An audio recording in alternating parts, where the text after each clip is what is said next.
Well, I'm the first victim. Oh, wait. Normally I say my first victim, but what am I? I don't know.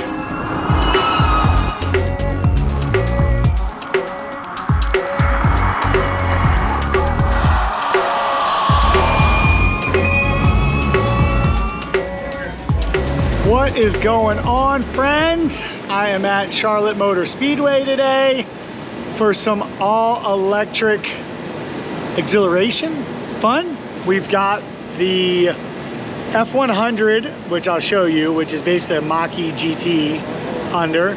Got my personal Mach-E GT, and then we've got the Mustang Mach-E 1400. We're out here today, Ford Performance doing a media day, letting some journalists drive the Mach-E 1400. So we're out here. I'm here to give them, kind of show them the ropes, tell them a bit about the car, and then do some rides with them to make sure that everything stays alive and well. So this is, what year is this? Do you know what year this is? 1978. 78 F100. It's basically a complete Mustang Mach-E GT under this, and you can see it's literally, they just put the subframe from a Mach-E GT under it, some coilovers. Pretty cool idea of marrying the two. The interior is super sick.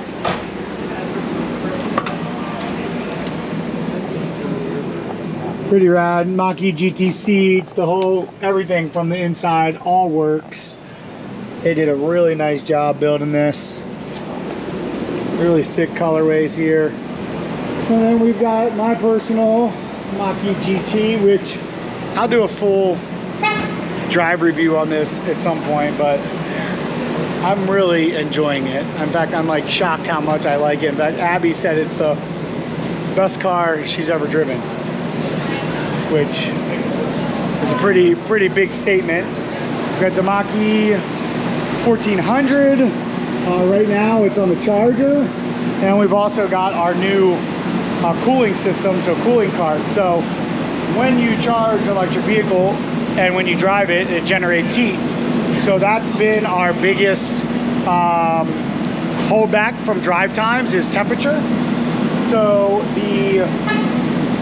now what we do is we go drive the car, get it as hot as we want, put it on charge, and then the cooling system cools down the battery so we can get right back on the track. So as soon as it's done fully charging, the battery is also cooled and we can rip. So we fully developed and engineered this in-house. Not too aware of any more systems like this because we had to build one because we couldn't find one. So really pumped on what we achieved here with the guys. Got some really big pumps, all controlled by Motec. A lot of fluid has to pump through the battery, but it cannot create any pressure.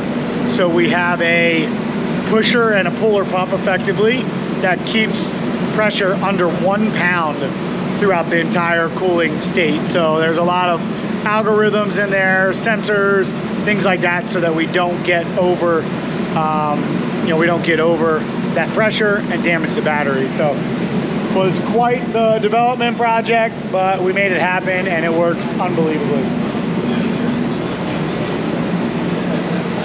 And then a lot of you have seen the Mustang Mach-E 1400, but for those of you who haven't, this is a collaboration project that we did with Ford Performance. 3 motors in the front, 4 in the rear, 1400 horsepower. You can see 3 motors there, connected right to a winner's differential for easy gear ratio changing, and 4 seats for 3 passengers. These are the inverters, 4 in the back, 3 in the front. That basically, for those of you that aren't familiar with electric, that's basically what is connected directly to the 800 volt battery that then controls the power output to the motors. So they're basically the ECUs, or motor controllers is what they're called, but for those of you from internal combustion engine, they would effectively do what the ECU does, except they're controlling all of the electric motor parameters and maintaining it. You can see on the bottom of the car, that's where the battery is. So we've got our in and out, like I mentioned, on the cooling. And so yeah, we're going to be doing some rips in this. Might even take my GT out on the track. You didn't close it hard enough. I didn't close it hard enough. Stuck in between. I got it stuck in between. So back to this hot rod. So yep, there's a frunk in an F100. Go frunk yourself. Look at that. And that's all the controllers and basically front drive unit from a Mach-E GT. But just for comparison, this one's a little bigger, but you get the point.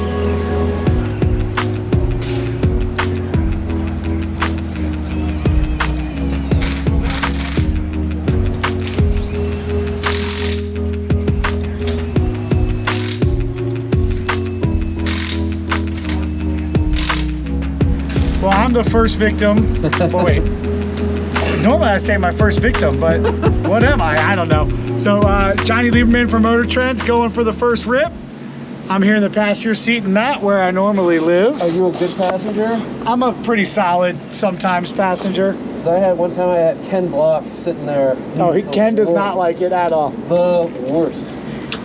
Yep, that's high voltage on. Give it a sec, everything will power up. The power steering's on. Turn our lights on just for good measure. And then you turn this down to forward. We've got one click to bias to the rear just because I like the balance better. Drop it down one. Yep. Boom. Okay. And then just watch your guy, a little bit of tip in. Okay. And we'll be moving. Sweet. Woohoo! All right, so Jonny is the first guy that is not me or Jim Farley or a professional race driver associated with Ford to drive this car. Let's make it fun, buddy. And smart. Smart.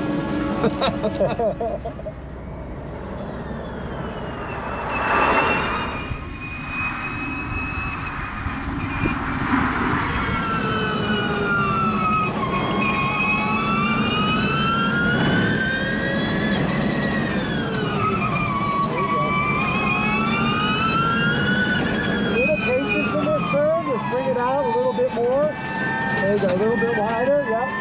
There you go. Alright, good. Good, so just a little too abrupt off the throttle.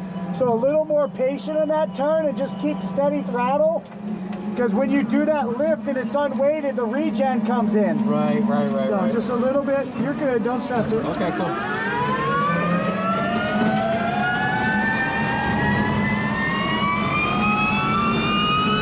It's funny, it goes sideways a lot better than I thought it would have. Not just based on nothing. Yeah. It's like you hear 1400 horsepower, you think straight line stuff. Yeah. And it's actually like kind of, yeah, it's fast. All electric cars are fast in a straight line, but this thing really turns in well. If you're doing everything right, it hooks up in, like you can get on the power way early. I thought I was getting on pretty early. You were, yeah. And it was. It's just really well balanced. What'd you think of the brakes? Great. Yeah. Yeah, I mean, especially considering I know what it weighs. Like, they stopped it every single time. Yeah, I agree. It's like it feels so well balanced, and I agree. I feel it's so fun to drive. Yeah, I mean, it has that for lack of a better term, like Subaru WRX kind of rally where it's happier, hunkered over in a corner. Like the suspension, the geometry comes alive. Yeah. Yeah. And again, like I just thought, you did awesome, man. Yeah, but you just think it would be like a straight line thing, and it's not. Yeah. It's very cool. Yeah, awesome. All right, I'm gonna humiliate myself getting out of the car now. It was a slow speed spin. I did a test today and did a lift in the middle of the turn to like same exact spot. Because it's basically, you're coming up and there's a crest and it's off camber. So instinct is to lift a little bit mid-corner to help it turn. But if you lift too hard, the regen comes in and it'll rotate you. Yeah, and if you're not anticipating it, it can catch you. but it's, you know. I was just also like, I was like, oh, should I do, you know, I was doing 2 feet for the first couple of laps. I'm like, oh, I'll switch to 1 foot. And I think just before then I'd gone to 1 foot, and I think with just lifting and then braking and hitting the brakes again. That's the one different thing, right? You know, like, we can tune that out. Sure. In fact, I was gonna have the guys take all the regen out, but it's also part of the experience. Oh yeah. When you lift and you get on the brakes, you know? No, it's great because you're actually, even on the couple like quick straightaways, you're not braking that much. Yeah. Just by lifting, and you're losing speed. Yeah. But yeah, cool thing.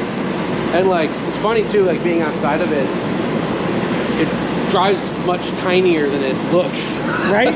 Yeah, I mean, it's really big, you know, like, especially with all the aero, all the flares and everything. And that's the one thing too that, like, I don't think a lot of people talk about with electric vehicles is, like, you know, they're heavier, but where the weight is is such a game changer, because all we know is big engine in the front, transmission, or mid-engine. Right.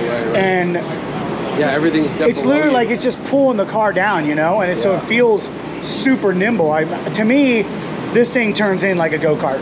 Oh yeah. It's just like right there. Yeah. You know, and that one time you were super aggressive on throttle, super aggressive on brakes, and it just glued and turned right in.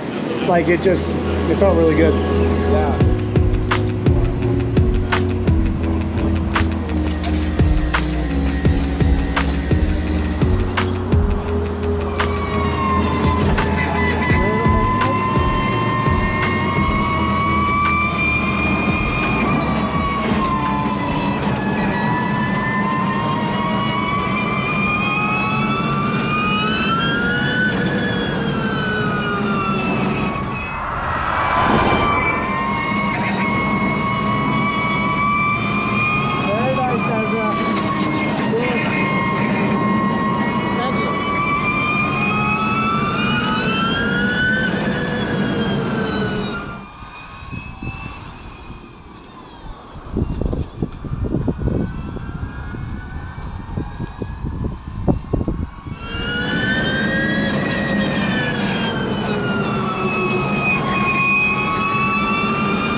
Once I kind of got the feel for how the car felt, then when it would start to slide a little bit, like out of that left-hander, it wasn't scary. It felt pretty benign. Yeah.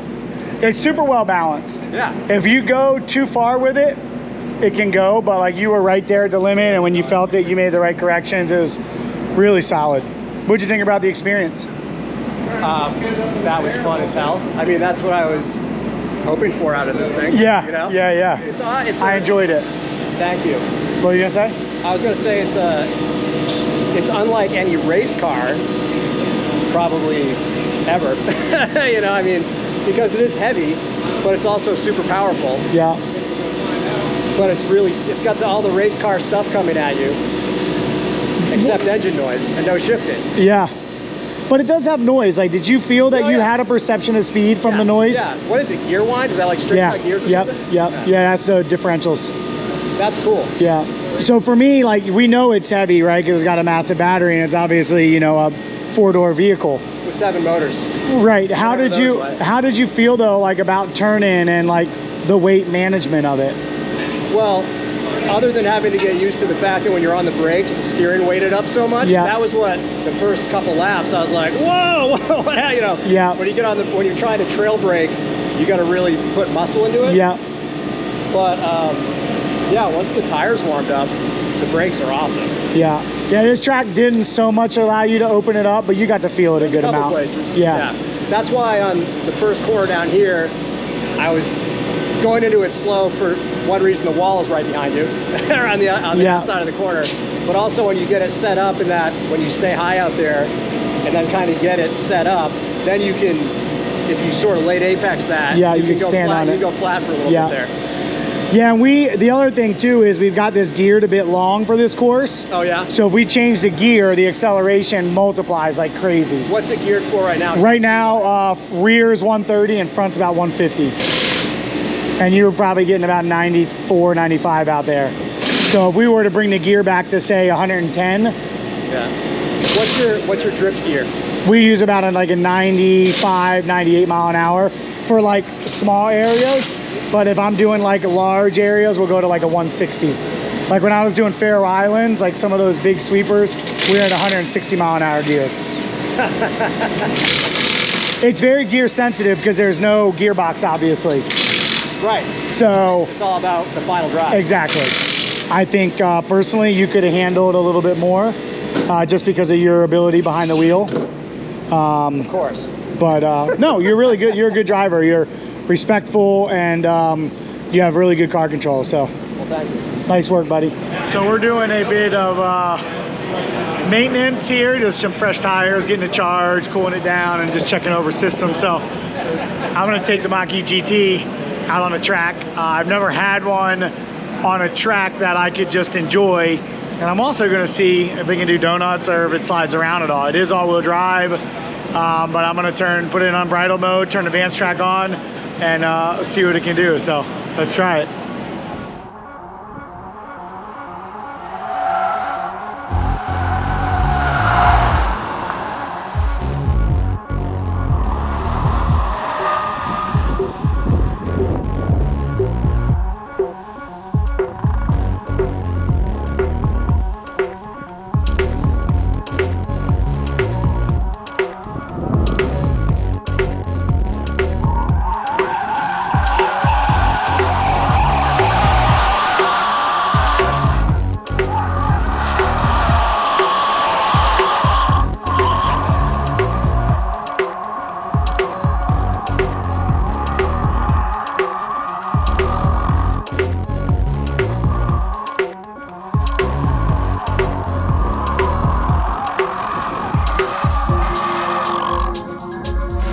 So we just got back with some fun in the Mach-E GT, and I've driven it on a wet skid pad, but on the dry, I was pretty pumped. I got to do some figure eights and some nice long sweeping drifts. It won't do it for too long, but it does it, and it is a blast. What do you think? Good times? Oh yeah, good times. Good times. All right, so we're getting ready to go back now. Mustang Mach-E 1400.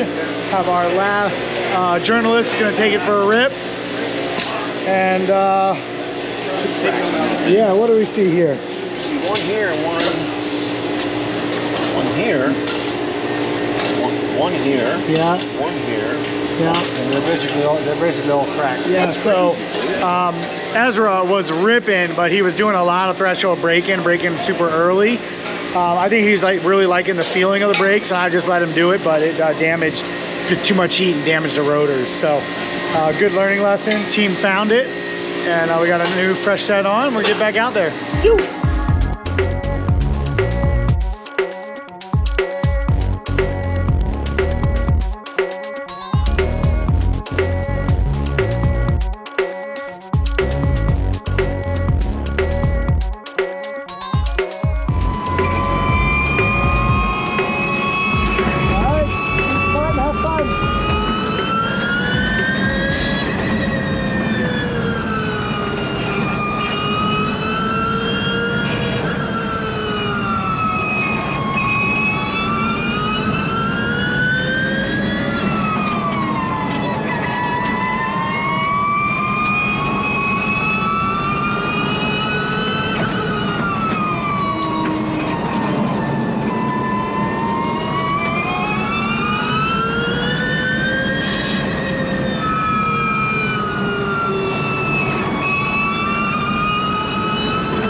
Turn around the barrier, nice job. You get on the brakes and turn in, and that's when it starts fighting you in the wheel, and that's where you miss the turn in because you're late and then you can't turn it enough. Right. Well, what I would do is I would have got my braking done earlier. Yeah. Because this car doesn't need momentum. Yeah. You know what I mean? It's got all the power. Yeah. So you get your braking done in a straight line, and then once you're done, once you're coming off the brakes, then you can turn in. You were still a little bit of brake on when you were turning in, and that doesn't work very well. No, it doesn't. Yep, because the other thing is too, right, you've got all the regen, so then when you come off in mid-corner, you come off the brakes, you're off the brakes, but the reach, right? So you were having two abrupt movements. So you were driving it like a gas car, which is to be expected. You got 6 laps, you know. But you'll learn as you do more what it likes. So that's really the only difference between this and a gas car. And you were very quickly at the limit, and those little things were starting to catch you out. Yeah. Because it's not natural for you. Yeah. But well done. Hope you had fun. I did. Yeah. Yeah, that's some work. Yeah, it's a wild animal, man. It's a really wild car, and there's no traction control. There's no nannies. You know, you do have ABS, but you probably didn't even feel it because it's so good. Yeah, so much for the theory that EVs are going to be watered down or easy or automatic or like just plug and play. Yeah, that's hard. Yeah, it's a real race car, man. I'm really glad you got to experience that. You're one of the few in the world, so it's pretty cool that you're approved for it. So that was a fun day at Charlotte Motor Speedway. It was the first time letting other people aside from internal Ford team driving it, and it's really cool to see their effort to adapt to the vehicle, but also their experience and their responses. And every single one of them was mind blown and very surprised, impressed.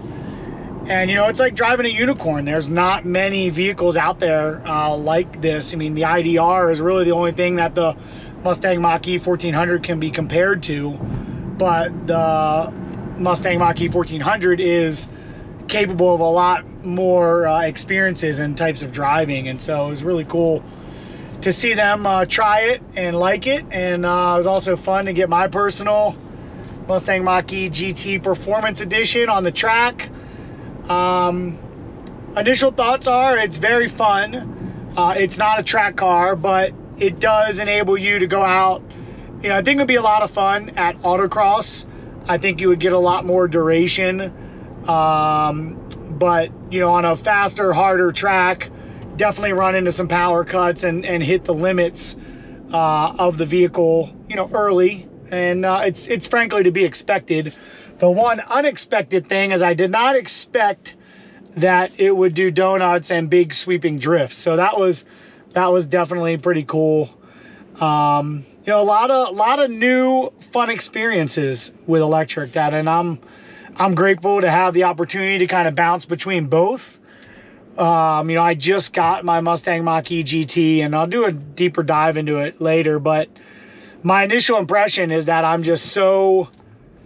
I can't believe how much I like it. Abby drove it, and she's like, this is the best car I've ever driven. And I'm like, holy crap, like that's such a big statement. For me, I just enjoy it. I enjoy coming home from the airport from racing Broncos or drifting and having, some silence and just a really nice driving car that's got a ton of ass when you stand on the throttle. And it is just constantly fun to drive. And so my meter has certainly gone to a big supporter of electric vehicles, especially as someone that, has more than one car. I think if you are able to have more than one car, that electric vehicle, without a doubt, should be in the fleet. And I think that if you're a person with the one car, I think that is really, what your preferences are as far as how far you travel and things like that. And charging hasn't proved to be too bad of a thing. Half hour, 45 minutes, on long trips. It's not a bad break, but yeah. Anyway, that's my download and update. I've been playing with electric cars all day, so my brain is there, and I wanted to share it. So hopefully, I'm very curious. I'm hesitant to ask you guys to leave comments because I know, a lot of people have very strong feelings, especially about the Mustang Mach-E, but for me, I give everything a chance and find the fun in just about everything. And so far, it hasn't let me down. So hope you guys enjoyed that short day. It's always fun hanging out with media, and they're all so jaded. So anytime you can blow their mind and put a smile on their face, it's a good day. So hope you all enjoyed. Much love, appreciate it, and we'll see you guys next time.